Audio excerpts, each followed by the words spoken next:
बातमी आज काय महत्त्वाची हां फडणवीसांनी काल पुण्यात असं म्हटलं की पुण्याच्या उद्योगात दादागिरी आहे आणि तशी कबुली त्यांनी दिली, नाराजी व्यक्त केली. पण अशी दादागिरी आहे हे गृहमंत्र्यांनी कबुली देणं याबद्दल काय सांगाल आणि तसा अनुभव तुम्हाला तुमच्या परिस्थिती लोकांना येतो? असं आहे की भारतीय जनता पार्टी आणि देवेंद्र फडणवीसांची ही नीती आहे की केसानं गळा कापणं, ज्याला आपण म्हणतो की खांद्यावर हात टाकायचा आणि त्याचाच गळा कापायचा.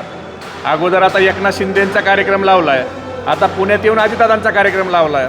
म्हणजे आपल्यासोबत माणूस घ्यायचा आणि त्याला संपवायचं, यालाच तर भारतीय जनता पार्टी म्हणतात.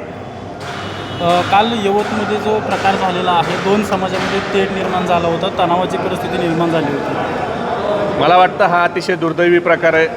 तिथं छत्रपती शिवाजी महाराज यांच्या मूर्तीची विटंबना करणाऱ्या जो नालायक माणूस आहे त्याच्यावर सरकारनं कठोरात कठोर कारवाई केली पाहिजे. मी तर म्हणतो त्याला मकोका अंतर्गत त्याच्यावर कारवाई केली पाहिजे.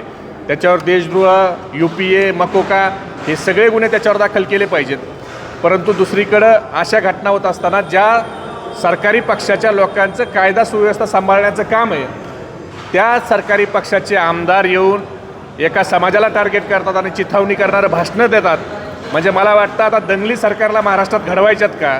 महागाई, बेरोजगारी, शेतकऱ्याचे प्रश्न, एक मंत्री ह्यांचा रम्मी खेळतोय, एक मंत्री उघडा नागडा अंडर पॅन्टीवर पैशाच्या बॅगा घेऊन त्या ठिकाणी बसतोय, आमदार ह्यांचे फायटिंग करतायत. आणि ह्या सगळ्या ह्यांच्या नालायकपणावरून लोकांचं लक्ष विचलित करण्यासाठी आता ह्यांना हिंदू मुस्लिम धर्मामध्ये दंगली घडवायच्यात. म्हणून ज्याच्यावर कायदा सुव्यवस्था सांभाळण्याची महाराष्ट्राची जबाबदारी आहे त्या पक्षाचेच आमदार जाऊन चिथावणीचे भाषणं देतात. हे दुर्दैवी आहे. ठीक ठीक बस ना, थँक्यू.